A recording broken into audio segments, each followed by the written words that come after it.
Greetings, Earthlings. Hi, I'm Amy, and this is Art Conspiracy. Today, we are going to talk about a challenge that started today that is 1 week, 100 figures or 100 people. And I got to tell you right off the bat that it's not actually a week, it's only 5 days. So I don't know what's up with that. But anyway, I digress. The idea is to do 100 figures or 100 people in that 5 days. So that's basically 20 people a day if you do the math. And you can do small figures, very simple figures. It's a really fun challenge that happens once a year. And it's already started, but it's not too late to get in on it. But I'm working on my part of it. And I thought I would share, as I like to do, what I'm working on. So it's a teaching moment. So let me bring this up. I want to give you an idea. Okay, so here's the first one I did. There are 14 people in here, not counting body parts. Like this one doesn't count. This one doesn't count. So I'm trying to be good about that. I got in trouble last year with a friend. Anyway, so this is 14. So if I'm almost up to my 20, and rather than do a whole lot of individual figures, which is totally an option, I kind of like to do groups of people. So anyway, here is my next challenge, which I'm pretty excited about. This is the one I want to show you. Okay, this, believe it or not, is my family. This is my father is, I don't know if you can see my cursor, but my father is the third one from the left on the top. There's my dad, Harry, and his 11 siblings, and my grandfather and my grandma. So anyway, I'm going to do this. And the first thing that I think about is sort of the overall composition or just placement, because there's so many small parts here, you have to really simplify. And so believe it or not, this might shock you if you know me, believe it or not, the first thing I did was I actually traced it. I don't have the actual printed photograph, so this is on my computer. So I put a piece of paper right on my computer screen, and you could see the picture through it. And all I wanted was where the eggheads are. And what I was really trying to find out was what's in the middle. And as I suspected, this little guy, I forget which uncle this is right now. I'm going to get in trouble. This little guy is pretty much in the center, which I think is kind of cool. I also added some space on the side of this ant and on the side of this ant, and a little bit more floor space. So I'm just looking at the overall, configuration. You can see I added some space. She's like too crowded to the edge. So I spaced everybody out. I figured out what was in the middle. I looked for the general sort of shape of their feet, and you can see the shape, the line of the heads, which is kind of symmetrical, actually, kind of like goes up and then swoops down, then goes up and swoops down. So that is my challenge. So I'm going to stop share. So let me pin this, and I'm going to show you how I do this. And I'm going to do it sort of as a time lapse. I'll do some and then stop the recording and catch up, so you don't have to watch the whole thing. So it'll seem like I did it really, really fast. And I'll actually, maybe I'll time it and I'll tell you how long I'm actually working on it. So let me get started. Okay, here we go. So I'm going to redraw my frame, first of all, which I often do. I would like to work on a big sheet of watercolor paper, and I make my frame a little bit smaller. And then I have an area for sort of testing colors and so forth. So I got that on there. That's a pretty good rectangle. Now I know what's in the middle. It's my little uncle here. And I know the ground line is doing something like this. So I'm going to put in the shape of the people. Remember, I said it went up and went down and went up and then went down. So I'm just blocking in. I'm going to do a little darker than you might, so you can really see what I'm doing. So again, here's the center. Here's the center. Since I went to the trouble to trace my drawing, I'm going to use that. Here's that little head. And there we go. And then I got a head here, I got a head here, got a head here, here, here, here. So I'm blocking in all the eggheads, I call them. So already looks like a group of people. I'm on my way. Here we go. Just if there's any sort of jogging, I get that in. There we go. Now, I'm not totally, feel like I have to have a perfect copy of that photograph, God forbid. So I'm just using it as my kind of my inspiration. So now I'm going to take like a shape that I feel like is significant, like grandma here.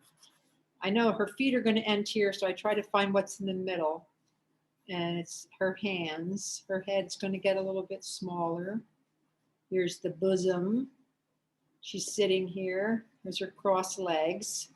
And I'm just suggesting her. And then here is another figure, her arms on her lap, his little legs going back. So using gesture drawing to just suggest, and I'm moving very freely throughout the composition. Here's the twins. I think it's Steve and Irene. Again, if I get these names wrong, I'm going to get in trouble.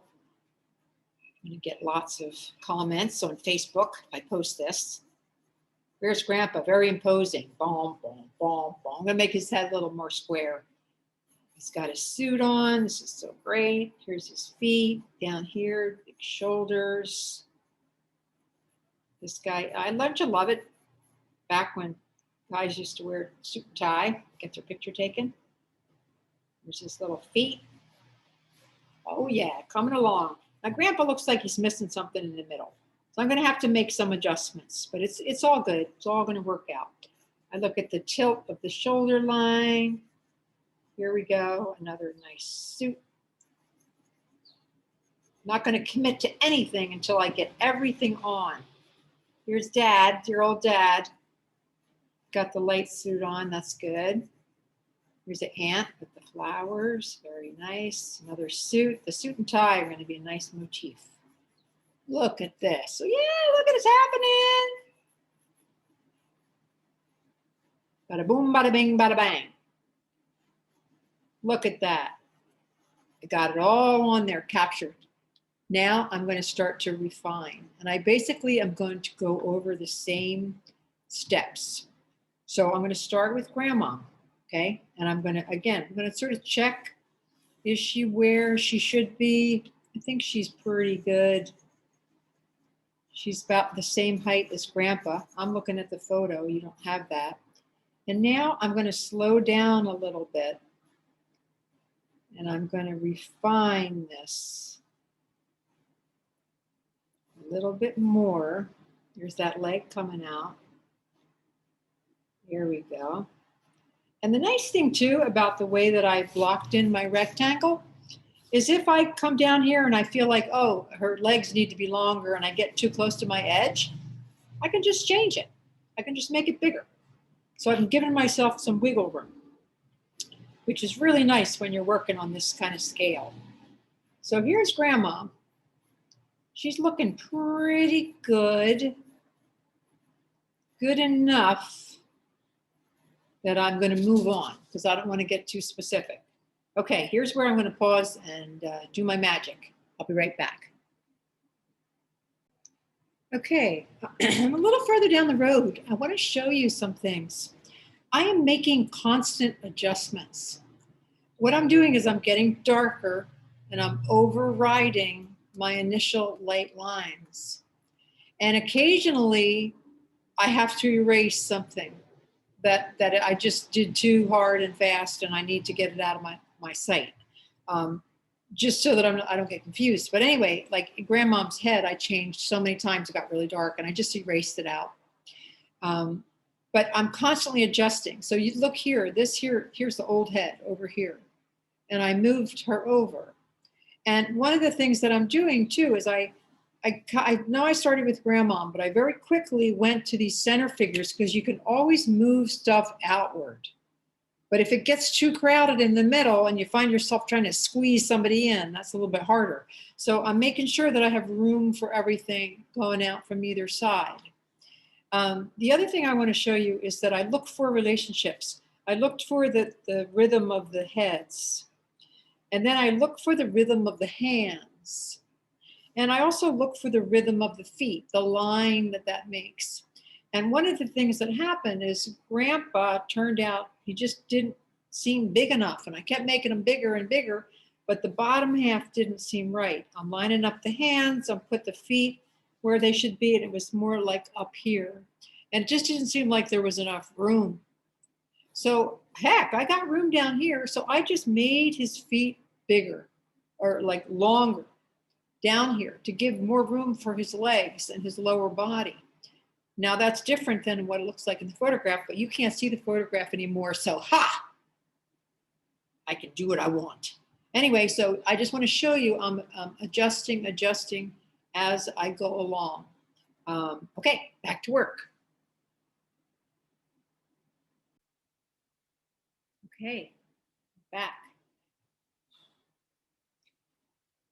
Now, every time I make another pass, which is what I call it, I started out with light line and then I got darker and I revised, and now I'm going to come in with ink.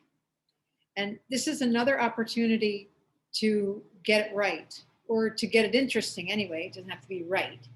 So I'm going to come in with ink, and after I come in with my ink, then I'll erase a lot of this pencil and then come in with color.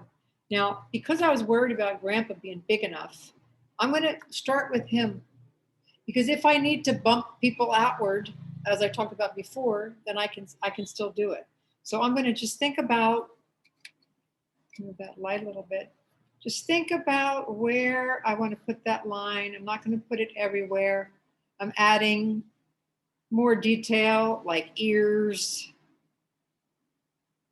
and just thinking about, what kind of light and dark shapes I want to do. So I introduced his tie. All this is white. Now all this is dark. His shoulder, his suit is dark, and the person behind him is dark, and this is all dark. So I'm not going to do a whole lot there because I know that's all pretty black. But his hand, I want to make sure his hand is where it should be. So I'm going to put that, allow for that shape. Here we go. And that's going to be important. And then this other one is lower. And I think I am going to have to allow a little bit more room for my grandpa to have this body, because he was a big guy. He's a big opposing guy. Imposing, not opposing. Anyway, that's good. He's got to have a place to sit back here. But again, all that's dark, so I'm not going to worry about that too much. Then I'm going to pick up, I'm going to base it on what I'm establishing. I got this cute little knee here. Go back up. This is all white. Excellent. And I'm just, again, going over my shapes, but now I'm adding some more specific interest, like hair or ears, and I always put, where is the nose? Because the eyes can be kind of a suggestion, but the nose is pretty important. And again, this is all white, but where is that hand? I'm going to make sure I have a place for that. It's got a knee sock, little foot. Look at that. It's happening. It's happening. It's happening. Grandpa's knees here, but again, this is all dark. So I may think about what's the silhouette, but then I don't have to do a lot of detail in that dark. Okay, so you got the drill. See what I'm doing? This cute little baby face. I'm going to give him a little mouth, cute little haircut. And again, thinking about where's his hands, just suggesting. There's the little sleeve, but the arm is all light. So it's all going to dissolve into one light shape. There's another knee sock going into the void. Okay, I'll see you in a minute. Okay, ink phase is over. And what I'm going to do is I'm going to erase not everything, but just the things that are really sort of going to be light, for instance. like the white shirts, because I want to have that beautiful contrast. My dad's suit is light. I'm going to make sure I get rid of any extra heads that are there. But if I have some dark, like in the hair, which is going to be dark anyway, I'll just leave that there. And I'll just let that become part of the image. So I'm just going to clean up only what I have to clean up and nothing else. My mom's got a nice light dress, so I'm going to give myself a nice light area. These kids are light. Grandpa's got that light shirt. Any faces? Like all this darkness back here can be just dark. Erase out the knees, little faces. And then any, like I said, any just egregious lines or lines that I'm not going to want to play in. Because otherwise, a lot of these lines can just stay.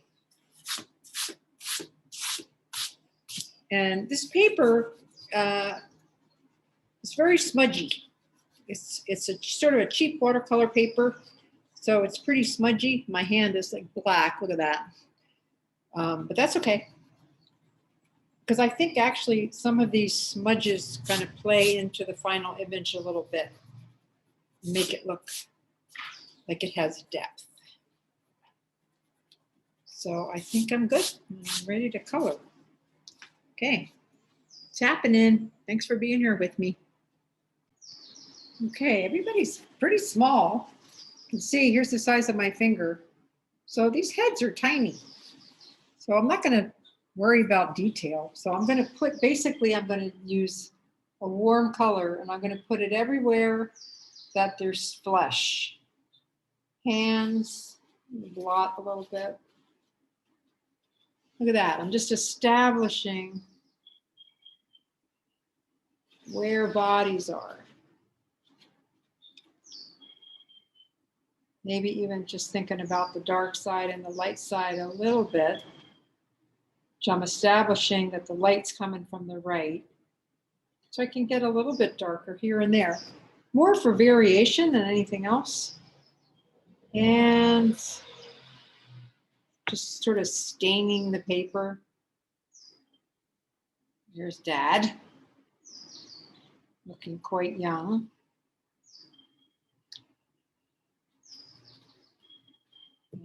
And blot, and then I'll add a little darker tone, maybe across the eyes.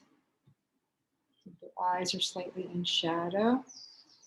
Little kids, got some knee socks on. There we go. So just a suggestion. Good, good, good. Oh, she got dark. I picked up a little extra brown there. No problem.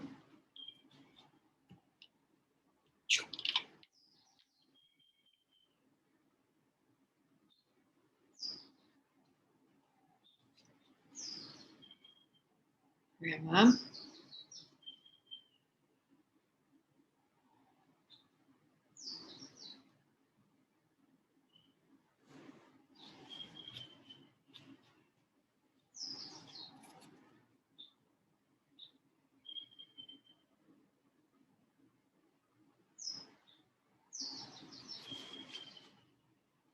Okay, good. Forgot the nose on this one. There we go. And again, I can just go back in with some darker tones if I want to. I can always do that later. But look at that. I've established all those people. Pretty cool. Now what I'm going to do is just, I'm making up the color. So I'm going to do my light colors first. And these guys, I'm going to just make them white. Grandma, what color Grandma be wearing? Maybe blue. I'm going to give her a nice blue. I just put it on sort of as a base coat. And I put it on unevenly. I let it splotch, because that makes it interesting. See that? Then if I want to establish that light side, I just blot it out with my tissue. Easy peasy. Okay, anything else want to be blue while I got blue? It's a different blue. just for variation. Let's see, let's give her a blue skirt. It's fun to make up the color. So I'm basically just putting it in here and there to spread the blues around, spread the colors around. She's got some flowers back here. I'm just going to have some fun with that red. I'm just going to put it on, like I said, unevenly to just indicate she's got a little pattern back here. Just as a teeny tiny little piece of real estate. There we go. Just a little bit of texture. And if I don't like it, I just blot it down. Look at that. Oh, I like it now, but even better. And I'm going to add a little violet. Create that darker side. That darker side also makes the little heads pop out a little bit more. So a dark isn't about the dress or the actual thing you're painting, but sometimes it's just you want a dark tone next to something that you want to stand out with light.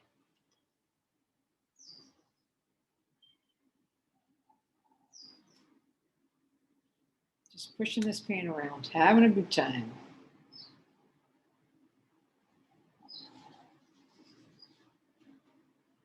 I love to blot. Okay, these are light. This light, she could be white too. So white can't be just white. Do a little bit more erasing here. So I'm going to put a little bit of a shadow. I have a lavender here, which is so cool. It's such a beautiful color. Not everybody's got this kind of color ready to go. Super light, beautiful. So I'm just going to indicate that these are shadows. So this isn't exactly white. I mean, excuse me, it's not just undone, but rather it's white. And having those little bits of shadows kind of brings that home. So putting the shadow under the collar, alongside of the arm, just letting most of it stay white. And same with my ant over here.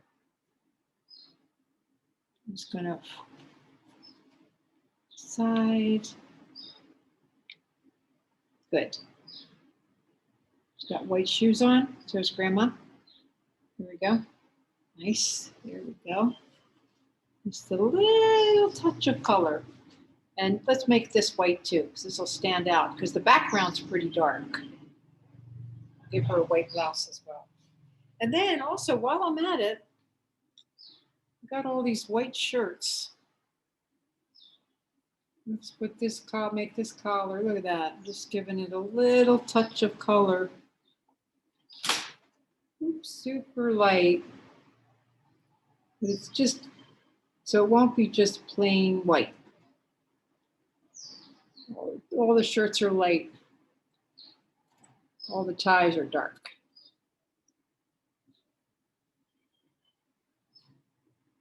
There. Okay, good. I got a very interesting background on here, which I might play with. Okay, anyway, I'm kind of talking a lot out loud, sharing this with you. I'm going to go for it, and I'll check back with you when I'm done, okay? All right. So here I am. I'm pretty excited. It's still pretty wet. You can see the darker spots are pretty wet. So I'm going to let this dry completely, and then I might do some drawing on top. Just a little cleanup. Not even cleanup, but just like, for instance, I didn't put a nose here. I might add a little nose. I might add some lipstick here and there. I might give this guy a second ear, stuff like that. Small stuff that you probably won't even notice. I may also darken some of these areas going back, so I might increase the value. Maybe add a little more color on the floor. I'm not sure, but I will definitely keep you posted, but I think I showed you the gist of it. So again, let me get back to, crazy hair. So the important thing, I think, is to ballpark everything with a light line. Ballpark it, make sure you have room, around the edges for everything to fit. and give yourself a little wiggle room with your composition, because I find when you're doing groups of people, they tend to expand on you. And so you want to have room to make the frame a little bit bigger if necessary, because you want everybody to fit. You want everybody to fit comfortably. And then use the eggs to establish where all the people are. Look for rhythm. Look for rhythm of the heads. Look for rhythm of the feet. Look for rhythm of the hands. Find those relationships and ballpark it. And then don't worry about accuracy. Like if your head looks good and your hand is in the right place, it doesn't matter what you do with the clothes, right? I mean, that's where you can kind of let go, as long as it's relatively the right size. So just have fun with the information and have fun with your 100 figures 1 week. If you're doing it, I'm there with you. So what do I got? I had 14 and now I have another 14. I'm 28. Yes, I'm on my way. Okay, Amy from Art Conspiracy. I will leave the link for the 100 people, 1 week, 100 people in the comments below, where I hope you will write something to me, because I love hearing from you. Okay, see you later. Bye. Stay well.